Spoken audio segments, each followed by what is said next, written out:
नमस्कार, मैं जितेंद्र चतुर्वेदी। बातचीत का सिलसिला शुरू करूं उससे पहले चंडीगढ़ मेयर चुनाव की जो कहानी है उसे जानना बड़ा जरूरी है। वो इसलिए क्योंकि आगे जो हम चर्चा करेंगे उसका सीधा सरोकार इस किस्से से है। तो पहले वो किस्सा जानते हैं, फिर चर्चा को आगे बढ़ाते हैं। देखिए, ये जो चुनाव हुआ मेयर का, इसे लेकर खूब आरोप प्रत्यारोप चले। इंडी गठबंधन के जो घटक दल हैं उन्होंने कहा कि साहब वहां पर प्रिसाइडिंग अधिकारी ने गड़बड़ी कर दी। अब प्रिसाइडिंग अधिकारी ने पूरी कहानी जो है वो एनआई को सुनाई कि वहां हुआ क्या। उन्होंने बताया कि जो 36 वोट पड़ने हैं, 35 जो पार्षद हैं और एक चूंकि सांसद का भी वोट पड़ता है तो किरण खेर वहां से सांसद हैं, तो एक उनका वोट मिलाकर 36। सबको बैलेट पेपर बांटे गए। यहां गौर करिएगा कि चुनाव बैलेट पेपर से हुआ है और अभियान ईवीएम के खिलाफ चल रहा है और कहा जा रहा है कि बेईमानी हो जाती है, इसलिए ईवीएम की जगह बैलेट पेपर से चुनाव होना चाहिए। तो खैर, हम आते हैं लौटकर फिर प्रिसाइडिंग अधिकारी ने जो कहा, तो उन्होंने कहा कि हमने बैलेट पेपर वगैरह बांट दिए कि साहब अब आप जो है मतदान करिए। वो कहते हैं कि 11 जो पेपर है बैलेट पेपर, उसे लेकर आम आदमी पार्टी और कांग्रेस के लोगों ने कहा कि देखिए देखिए साहब ये गड़बड़ है, ये थोड़ा आप ठीक करिए। तो उन्होंने कहा कि हमने उनको फिर नया जो है बैलेट पेपर मुहैया करवाया। अब उसके बाद चुनाव हुआ और उस चुनाव के बाद 8 जो है आप देखिए कि इनवैलिड हो गए, यानी उनको बैलेट पेपर से वोट डालने भी नहीं आ रहा था। अब ये कह रहे हैं कि यहां गड़बड़ी हो गई। अच्छा, यहां चंडीगढ़ में चुनाव में गड़बड़ी हो गई क्योंकि बैलेट से मतदान हुआ और उसके बाहर ईवीएम के खिलाफ अभियान चल रहा है। जंतर मंतर पर एक बड़ी सभा हुई। उसके पहले भी जंतर मंतर पर सभा हो चुकी है ईवीएम के खिलाफ कि ईवीएम का प्रयोग नहीं होना चाहिए।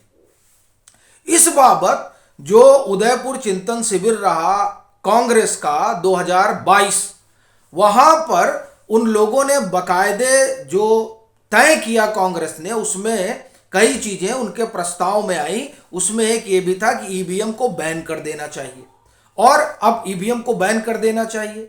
अब देखिए 2022 की जो बात हुई वो कहां आकर रुकी? मध्य प्रदेश चुनाव के नतीजे के बाद उसको फिर से एक नए सिरे से गढ़ा जाने लगा और कहा गया कि मध्य प्रदेश में कांग्रेस इसलिए हारी क्योंकि ईवीएम के जरिए जो है नतीजों में गड़बड़ी की गई।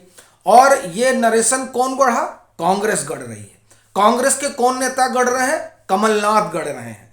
अब यहां गौर करिएगा, ये वही कमलनाथ है जो अगस्त 2018 में सुप्रीम कोर्ट जाते हैं इस बात को लेकर कि देखिए साहब ईवीएम में बड़ी बड़ी गड़बड़ी होती है, तो आप ऐसा करिए कि ईवीएम और ये जो वीवीपैट है इसको लेकर एक संतुलन होना चाहिए और एक रैंडम इसकी जांच होनी चाहिए और तकरीबन हर कॉन्स्टिट्यूएंसी में 10% जो है वो वीवीपैट की पड़ताल होनी चाहिए।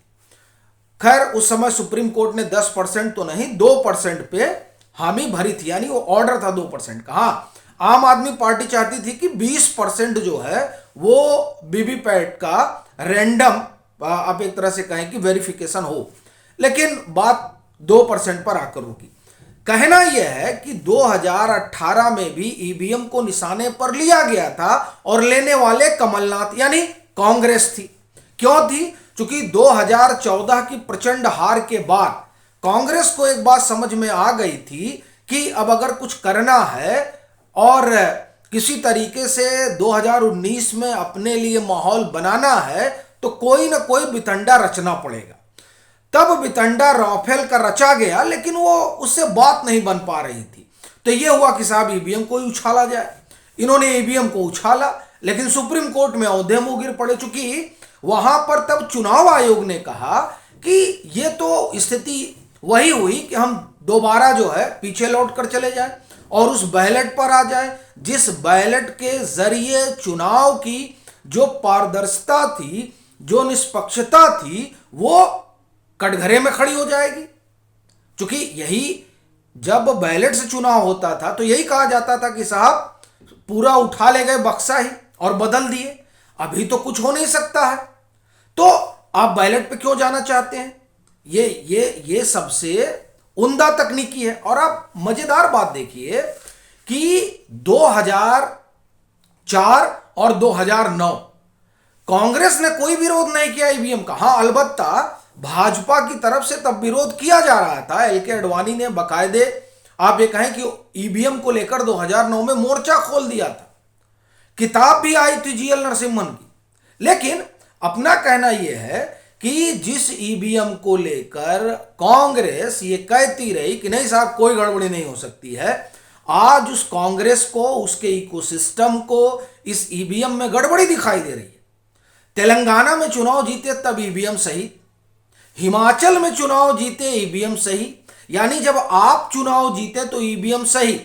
पश्चिम बंगाल में टीएमसी की सरकार आई तो ईवीएम सही।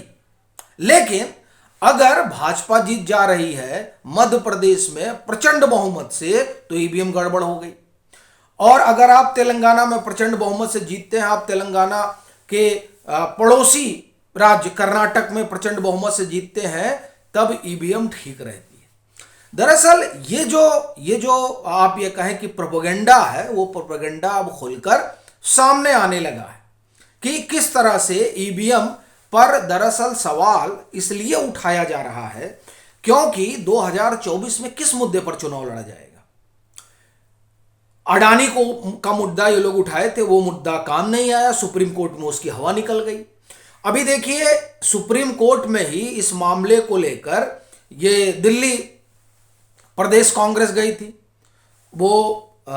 ये बात है 15 जुलाई और 30 जुलाई को इलेक्शन कमीशन ने बुलाया था सबको 2023 में कि आइए और 2024 के लोकसभा चुनाव के लिहाज से आप भाई देख लीजिए मशीन।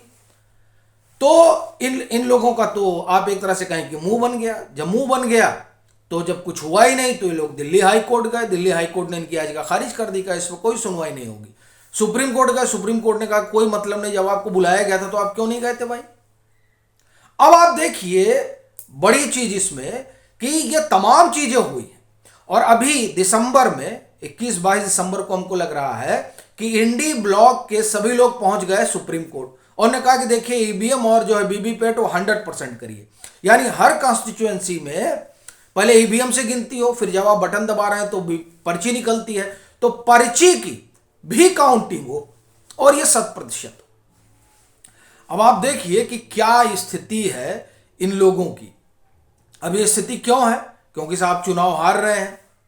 और बड़ी चीज ये है कि मैं तो कहूंगा कि जो लोग इस तरीके का भ्रम फैला रहे हैं, आप देखिए कि 22 जनवरी आपको ध्यान होगी किस तरीके का माहौल था। यानी पीएम के कहने पर जनता सब कुछ करने के लिए तैयार है। अब उस माहौल को देखकर तो यही लगता है कि ये लोग जो ईवीएम का मसला उठा रहे हैं वो बेबुनियाद है, उसका कोई सिर पैर नहीं है। लेकिन अब करे क्या? ईवीएम का मसला उठाएंगे तभी तो कहेंगे ना कि लोकतंत्र खतरे में है, संविधान खतरे में है, और अपनी जो खिसकती जमीन है उस जमीन को एक जामा पहना पाएंगे। देखिए हम ऐसे नहीं आ रहे, हमारी तो बयार चल रही थी, आंधी बह रही थी, लेकिन ये लोगों ने ईवीएम में गड़बड़ी कर दी, वैसे जैसे मध्य प्रदेश में कह रहे हैं, लेकिन कर्नाटक में ईवीएम गड़बड़ नहीं हुई। अच्छा, उस पर आप देखिए तुर्रा क्या हो रहा है कि साहब चुनाव आयोग को ही कटघरे में खड़ा कर दो कि अब इसकी विश्वसनीयता पर भी हमें संदेह है। क्यों है? क्योंकि साहब देखिए हम जैसा चाह रहे हैं वैसा चुनाव आयोग और जो मुख्य चुनाव आयुक्त हैं उनकी नियुक्ति नहीं हो रही है। ये कैसा चाह रहे हैं? ये चाह रहे हैं जो ये चाहते थे उसी बाबत इन लोगों ने चुनाव आयुक्त की नियुक्ति को लेकर सुप्रीम कोर्ट का दरवाजा खटखटाया था। तब संविधान पीठ ने एक आदेश दिया था, एक जजमेंट दिया था, और उसमें प्रधानमंत्री, नेता प्रतिपक्ष और जो आप ये कहें कि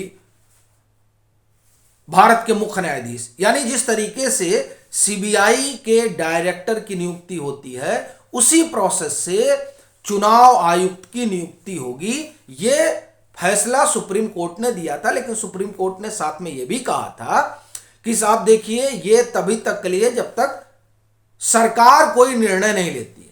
अब सरकार ने निर्णय ले लिया तो कह रहे हैं कि नहीं, अब तो चुनाव आयोग की भी जो है निष्पक्षता संदेह के घेरे में आ गई। बड़ी दिक्कत यह है कि सीबीआई वाले प्रोसेस से जब चुनाव आयुक्त की नियुक्ति होती है तब निष्पक्षता संदेह में नहीं आती है, लेकिन सीबीआई डायरेक्टर की निष्पक्षता संदेह में बनी रहती है। ये जो विरोधाभास है ये दरअसल बताता है कि किस तरह की स्थिति और परिस्थिति में प्रशांत भूषण सरीखे लोग पहुंच गए हैं, और वो पूरा कबाल जो इस समय ईवीएम को लेकर एक तरह से आप कहें कि माहौल बना रहा है, जो ये साफ बताता है कि दरअसल जो जनादेश है उस जनादेश के खिलाफ ये जाकर जिस तरह का बितंडा खड़ा कर रहे हैं, तो उस बितंडे का हाल वही होता है जो 2009 में भाजपा का हुआ था। भाजपा भी 2009 में ईवीएम का रोना रो रही थी, क्या हुआ, हालत पतली हो गई। अब यही काम इस समय कांग्रेस की अगुवाई में विपक्ष कर रहा है, तो उनका भी नतीजा वही होगा जो 2009 में हुआ था। और इससे एक चीज ये भी स्पष्ट है कि ईवीएम को लेकर किस तरह का भ्रम फैलाया जा रहा है और क्यों फैलाया जा रहा है। आपकी क्या राय है जरूर साझा करें। मतांतर से नहीं जुड़े हैं तो जुड़ें, वीडियो को लाइक करें और खूब शेयर करें।